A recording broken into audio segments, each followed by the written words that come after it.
Sedicom Thiès au service de l'Évangile, tous ensemble pour partager la joie de l'Évangile.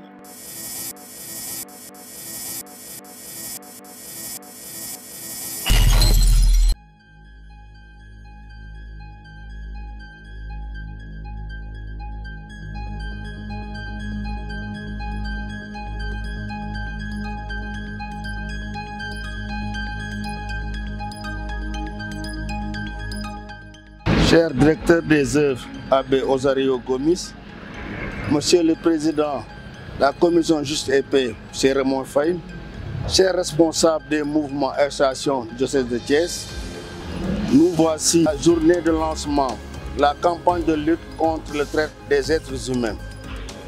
Sous le thème « Restaurons l'espoir en Afrique », un appel jubilaire pour mettre fin à la traite des êtres humains d'ici 2030. Ce 8 février est la journée de prière et de sensibilisation sur la traite des êtres humains. L'Église fête aussi la Sainte Joséphine Batika, sainte patronne des victimes de la traite des êtres humains. Autour des conseils diocésains du laïcat, des mouvements associations, de la direction des œuvres, nous procédons au lancement de la campagne de lutte contre les êtres humains. Cette campagne qui a pour thème « Restaurons l'espoir en Afrique », un appel jubilaire pour mettre fin à la traite des êtres humains d'ici 2020, est initiée par le réseau africain de théologie de la pastorale, PACTAN, et aussi lancée dans une trentaine de pays africains. Au Sénégal, comme un peu partout dans le monde, la traite des êtres humains prend plusieurs formes, allant de l'exploitation des enfants déshérités, déportés et forcés de mendier, au travail forcé des jeunes filles et travailleurs vulnérables, souvent sans protection, en passant par les candidats à l'immigration qui sont victimes de réseaux criminels en Afrique du Nord et en Europe.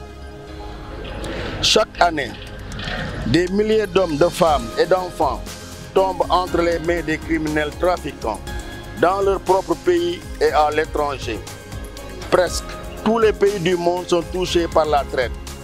Face à ce fléau mondial auquel le continent africain n'échappe point, nous devons nous mobiliser pour agir. Le plaidoyer contre la traite des êtres humains en Afrique, et plus particulièrement au Sénégal, doit s'appuyer sur une approche globale impliquant les autorités, la société civile, les organisations internationales et les citoyens. Le Sénégal a démontré son engagement dans la lutte contre la traite des êtres humains en adhérant à plusieurs instruments juridiques internationaux et régionaux. Parmi les principaux traités et conventions signées et ratifiées par le Sénégal figurent, au plan international, la Convention des Nations Unies contre la criminalité transnationale organisée, adoptée en 2000. Cette convention vise à combattre la criminalité transnationale sous toutes ses formes. Le Sénégal l'a ratifié en 2003. Le protocole additionnel visant à prévenir, réprimer et punir la traite des personnes, en particulier des femmes et des enfants, aussi connu sous le nom de protocole de Palerme.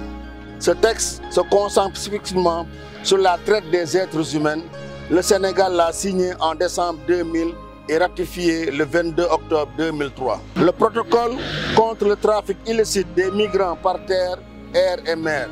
Ce protocole vise à prévenir et combattre le trafic des migrants. Le Sénégal l'a signé en décembre 2000.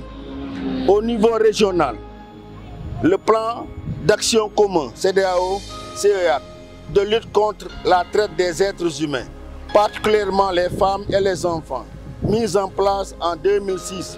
Ce plan vise à coordonner les efforts régionaux contre la traite. En plus de ces engagements internationaux et régionaux, le Sénégal a adopté la loi numéro 2005-06 du 10 mai 2005 relative à la lutte contre la traite des personnes et pratiques assimilées et à la protection des victimes, renforçant ainsi son cadre juridique interne pour combattre ce fléau. Ces actions illustrent la détermination du Sénégal à lutter contre la traite des êtres humains et à protéger les droits des victimes. Et là, nous proposons des axes de plaidoyer. Renforcement des lois et leur application. Exiger une application stricte des lois existantes, notamment la loi sénégalaise de 2005 sur la traite des personnes. Mettre en place un cadre juridique harmonisé au niveau africain pour lutter efficacement contre les réseaux criminels transnationaux. Protection et prise en charge des victimes. Développer des centres d'accueil et de réinsertion pour les victimes, notamment les enfants talibés et les migrants de retour.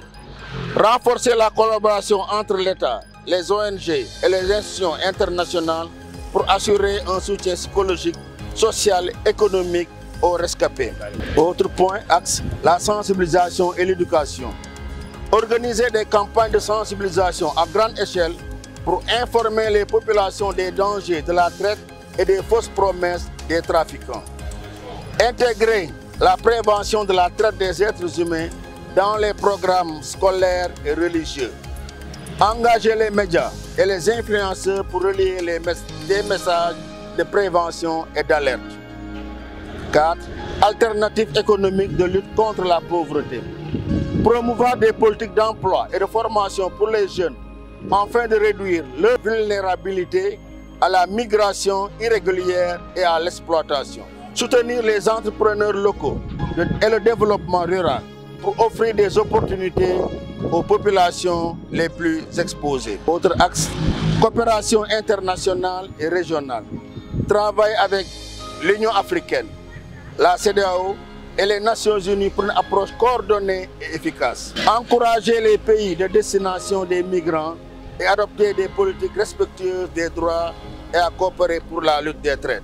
Le combat contre la traite des êtres humains au Sénégal et en Afrique nécessite une mobilisation et une synergie au-delà des frontières nationales. Il est essentiel de renforcer les lois, protéger les victimes, sensibiliser les populations et offrir des alternatives économiques visibles. Avoir une volonté politique forte et un engagement de tous les acteurs. Il est possible de réduire considérablement ce fléau et de protéger les droits fondamentaux des populations, notamment les plus vulnérables. Nous sommes le 8 février et comme vous le savez, c'est la fête de Sainte Joséphine Bakhita, appelée patronne des victimes de la traite des humains, mais également de tous ceux qui sont esclaves. Je crois que la Providence a voulu que nous soyons là ce jour pour ensemble essayer de rendre l'espoir en Afrique au sujet notamment de la traite des êtres humains. Lorsque jeune séminariste, j'allais dans le bureau de Monseigneur Jacques Sarr, je trouvais juste sur la table une phrase. Et la phrase était celle-ci: lorsque le malheur des uns est au prix du bonheur des autres, moi Dieu, je dis, il faut que cela cesse. Cette phrase m'a beaucoup marqué et je crois que nous devons dire à haute voix cette phrase ici. Dieu ne permet pas que les uns souffrent pendant que d'autres soient heureux. Il nous a tous créés d'égale dignité. Cela est bien rendu par un chant populaire. Tout homme est une histoire sacrée, l'homme est à l'image de Dieu. Quelle que soit la personne humaine, elle est voulue par Dieu. Elle est créée à l'image et à la ressemblance de Dieu. Et donc, elle a une dignité humaine sacrée. Et nous devons tout faire pour préserver cette dignité humaine. Lorsque nous lisons encore la parole de Dieu, notamment la lettre de Saint Paul à Philémon, nous nous apercevons qu'il y avait un esclave du nom de Onésime. Et Onésime ayant fui son maître Philémon, Saint Paul a tout fait pour le rendre à son maître en lui écrivant une lettre et en disant à Onésime: je te rends Philémon, reprends-le non pas comme un esclave mais comme un frère.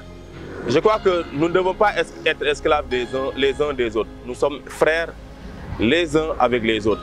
Ce que Dieu nous demande, c'est de bâtir une fraternité universelle qui exclut toute discrimination, qui exclut toute forme d'exploitation. Aujourd'hui, on parle de traite des êtres humains. C'est peut-être un langage moderne pour dire ce qui s'est passé il y a des siècles avant, c'est-à-dire l'esclavage. Et c'est pourquoi d'ailleurs, Sainte Joséphine Bakhita est la patronne de ces victimes-là et la patronne de tous ceux qui sont en condition d'esclavage. Aujourd'hui, nous devons implorer sa protection, implorer sa bénédiction, son intercession, mais Dieu ne nous aide pas sans nous. Il faut que nous puissions aussi prendre le relais de ce combat pour pouvoir nous aider les uns les autres. J'en appelle donc à la conscience citoyenne, j'en appelle à l'engagement de chaque chrétien, à quelque niveau que ce soit. J'en appelle également à la responsabilité de ceux qui ont le pouvoir de décider que nous puissions mener une vie meilleure. C'est une question de droit et une question de devoir. C'est également une question de justice. La commission de justice et paix l'a bien compris. Nous ne pouvons pas vivre dans la paix s'il y a une injustice qui persévère dans ce monde. La tragédie de la traite des êtres humains est un phénomène aussi vieux que le monde. Et chaque période de notre humanité a connu ses formes et ses victimes.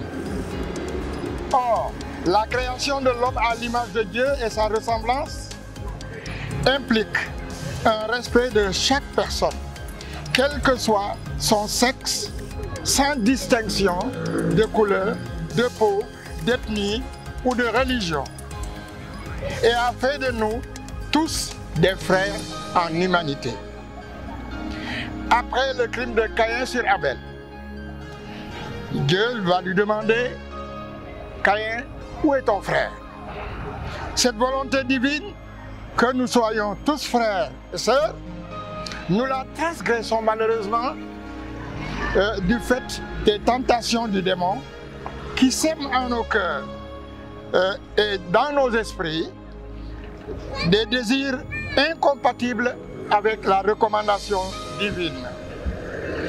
Depuis les origines, l'homme, suivant son instinct, n'a jamais cessé d'enfreindre à cette règle et à chercher à soumettre, à exploiter, à nuire à son prochain et parfois à le tuer. Saint Paul, dans ses épîtres, a insisté sur la destination universelle de la bonne nouvelle. Il dit qu'il n'y a ni esclave, ni homme libre. Autrement dit, les êtres humains sont d'égale dignité. Le Christ a déclaré, je cite, « Ce que vous ferez au plus petit de ces enfants, c'est à moi que vous le faites. » Il a ensuite dit, « Si vous ne ressemblez pas à ces petits-enfants, vous n'entrerez pas dans le royaume des cieux. » Il dit encore, « Votre Père du ciel fait tomber la pluie sur les bons et sur les méchants. » Et le Christ continue, « Soyez un, comme mon Père et moi, nous sommes un. » Et pour peut-être finir, il a conclu en disant, « Aimez-vous les uns les autres comme je vous ai aimé. » Hélas, c'est tout le contraire que nous constatons au quotidien. Des enfants abandonnés, affamés, mal habillés, en proie à toutes sortes de maladies. Ils sont exploités par des adultes sans scrupules qui s'enrichissent à leurs dépens. Des enfants envoyés dans les carrières de pierre ou dans les sites d'orpaillage. Des filles en situation de bonne dans les familles pour subvenir aux besoins de leurs parents. Des enfants colporteurs dans les marchés en quête d'un montant journalier à verser à leur maître. Ces mêmes enfants sont contraints de faire du porte-à-porte, matin, midi, soir, pour manger. Des couples en difficulté, pour des raisons diverses, et qui, parfois, rompent leur union. Des chefs de service ou de structures qui exigent une contrepartie à ses employés pour décrocher ou pour garder un emploi. Des filles recrutées dans les maisons, ces maisons closes, pour la prostitution. Les enlèvements ou kidnappings pour demander des rançons. Les violences suivies de viols et de meurtres. Des ouvriers à qui les employeurs imposent des heures supplémentaires non rémunérées. Les salaires indiciaires bloqués ou inférieurs aux normes prévues par la législation. Mais que faire pour améliorer ces sombres tableaux de notre société? Bien sûr, il n'existe pas de formule magique. Il est plus sage de procéder au cas par cas, ce qui suppose une bonne observation et une analyse de chaque situation. Le contexte, le fait identifié, les objectifs, les conséquences à court, moyen et long terme. Déterminer les moyens et outils à utiliser en vue d'une amélioration de la situation. Mettre en application avec tact et souplesse des mesures arrêtées en réunion de bureau en suivant les différentes étapes préconisées. Évaluer chaque cas séparément et relever les remédiations éventuelles en tenant compte des résultats attendus.